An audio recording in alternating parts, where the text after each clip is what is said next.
Monsieur Robin, bonjour. Thierry, bonjour. Bonjour Bonjour. Maurice. D'abord, un grand merci de vous rendre disponible pendant ces fêtes. C'était important, effectivement, qu'on puisse se parler assez rapidement.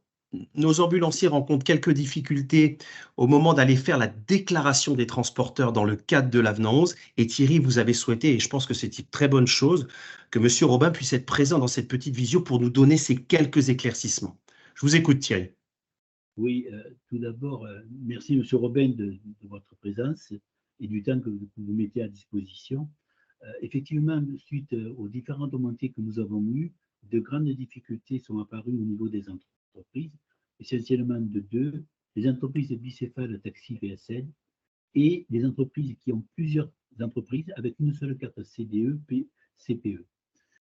Grâce à cela, on a pu sensibiliser la Caisse d'assurance maladie. Et pendant cette période, qui est une période quand même de la trêve des confiseurs, M. Robin a pris le sujet à bras le corps et nous a permis de faire dégonfler la pression qui commençait à monter dans les entreprises parce que tout le monde est en pression par rapport à sa venant 11 et la date du 7 novembre et tout ce qui a pu courir entre les différentes communications.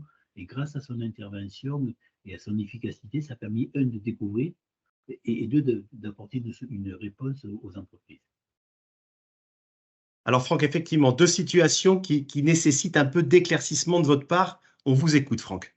Alors oui, avec plaisir pour participer à cette visio. Donc, effectivement, deux cas très distincts. Le premier cas qui a été cité, celui des entreprises avec double activité VSL Taxi.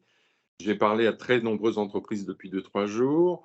Donc, ce qui se passe, c'est que dans la plupart des situations, ces entreprises ne peuvent pas se connecter pour des raisons, pour des modalités techniques sur lesquelles que je n'exposerai pas dans le détail, ça n'a pas d'intérêt. Mais pour ces entreprises donc, qui ne peuvent pas se connecter avec double activité, on va apporter une réponse technique avec l'évolution du téléservice qui sera faite, je pense, début janvier, quand les gens rentreront de vacances et qui leur permettra de faire cette télédéclaration. Donc, pour ces entreprises, il n'est pas nécessaire de m'envoyer un fichier Excel comme certaines, et pour beaucoup, l'ont fait. Pour le second cas, il s'agit des entreprises effectivement qui ont plusieurs sites d'activité, donc plusieurs numéros assurance maladie. Il y a parfois des confusions. Les entreprises appellent ça le numéro finesse, mais finalement, ça n'a pas d'importance. Elles l'appellent également le numéro de destinataire. Et dans de nombreuses situations, il se trouve que ce que je comprends, c'est qu'elles n'ont pas suffisamment de cartes CPS, ou pour certaines, donc ce ne sont pas d'ailleurs par des cartes CPS, excusez-moi, je me reprends, ce sont des cartes CDE ou CPE. Alors, j'ai rencontré plusieurs cas, des entreprises qui n'ont pas suffisamment de cartes pour faire les déclarations, ou pour certaines d'entre elles, elles ont bien des cartes, mais les cartes ne fonctionnent plus. Elles les ont commandées, mais le délai de livraison des cartes n'est pas compatible avec l'échéance de la télédéclaration. Je reviendrai sur cette échéance, il y a des confusions. Donc, pour ce dernier cas, donc je le répète encore une fois, ce sont le cas des entreprises qui n'ont pas suffisamment de cartes CDE-CPE ou pour lesquelles les cartes CDE-CPE ne fonctionnent pas de façon générale.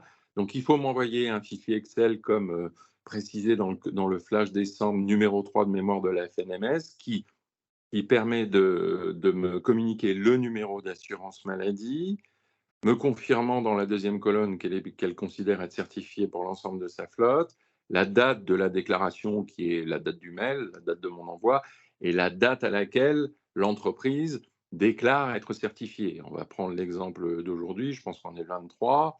Une entreprise m'envoie un mail le 23, elle considère qu'elle est certifiée depuis le 7 novembre. Elle me dit date d'envoi le 23 décembre de la déclaration, date de certification le 7. Une fois que j'ai ces informations, moi, j'intégrerai dans une liste manuelle la déclaration de l'entreprise concernée. Merci beaucoup, Franck. Effectivement, ces deux cas, vous les exprimez très clairement. Vous disiez tout à l'heure que vous avez eu beaucoup d'entreprises en ligne et effectivement, on vous remercie pour ça, vous avez été réactif, mais que pendant ces échanges, il y a deux sujets qui sont remontés, à la fois celui des attestations, la fameuse attestation de l'éditeur et l'attestation de l'entreprise, et aussi cette fameuse date du 1er janvier 2024 qui peut-être a posé des questionnements aux entrepreneurs. Revenons d'abord sur ces deux attestations. Qu'est-ce que vous leur avez dit concernant ces deux attestations pour être sûr qu'on entende bien le même message tous? Alors que le plus important, s'il faut faire qu'une chose, c'est d'envoyer les attestations à la caisse. Parce que si l'attestation a été envoyée à la caisse avec les bonnes dates, les dates de la certification, on pourra toujours les rattraper toujours simuler la télédéclaration et revenir, même a posteriori, et payer, peut-être avec un peu de retard, mais quand même payer la rémunération compensatrice. Donc, le plus important de tout, c'est d'envoyer les attestations, que j'appelle souvent les pièces justificatives, parce que ce sont des pièces justificatives. Le téléservice et la télédéclaration n'est fait que pour accélérer le processus. Le plus important, c'est donc d'envoyer ces pièces justificatives à la caisse de rattachement. Très clair. Le deuxième point que vous avez abordé, effectivement, c'est cette fameuse date du 1er janvier 2024, qui est une date limite pour recevoir le premier acompte. Là aussi, vous leur avez apporté des précisions. Si vous pouviez nous faire partager ces précisions sur ce deuxième point. Alors, il y a eu, je pense, une petite confusion sur la date du 1er janvier. La plupart des entreprises ont compris que la date du 1er janvier était l'échéance à laquelle il fallait déclarer ou télédéclarer. Et au-delà de cette date, il ne serait plus possible de bénéficier de la rémunération compensatrice. Ce n'est pas le cas. La date du 1er janvier était l'échéance fixée pour être embarqué dans le premier versement. Mais vous avez jusqu'au mois de mars, le téléservice sera ouvert jusqu'au mois de mars, et s'il faut, on l'ouvrira encore jusqu'au mois d'avril, pour vous télédéclarer. Et dans tous les cas, il faut envoyer, comme je l'ai dit précédemment, les attestations dès que possible. Donc, c'est une vraie fausse échéance, ce 1er janvier. Ce n'est pas une date butoir pour bénéficier de la rémunération compensatrice, c'est une date butoir qu'on s'est fixée pour être embarqué dans le premier versement qui devrait intervenir au mois de janvier. Voilà. C'est clair pour moi. Thierry, M. Robin était extrêmement clair. La situation est plus claire. Est-ce que, avant qu'on passe au deuxième sujet, vous voudriez rajouter quelque chose? Peut-être vous, Thierry, ou vous, M. Robin? Alors oui, moi je pense qu'il ne m'arrivera absolument rien au mois de janvier 2024 parce que, l'ensemble des entreprises ont été extrêmement sympas au téléphone et pour la plupart m'ont dit qu'ils allaient boire un coup à ma santé pour le réveillon. Donc je pense qu'il m'arrivera absolument rien en 2024 et je voudrais leur remercier de leur accueil. Thierry? Non, ben écoutez, moi sur ces mots de M. Robin, simplement le remercier parce que grâce à son implication, ça a permis de montrer la réactivité de la Caisse nationale d'assurance maladie. Et ça, je dois lui en remercier. C'est vrai que la date du 1er janvier a pollué pas mal de personnes parce qu'on s'était fixé sur des dates de paiement.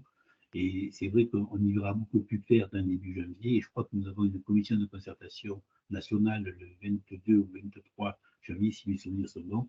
On aura un éclairage beaucoup plus fort à ce niveau-là. Je tiens vraiment à vous remercier, M. Robin, et puis à très bientôt, j'espère. Je vous en prie, bon réveillon. Merci beaucoup, M. Robin.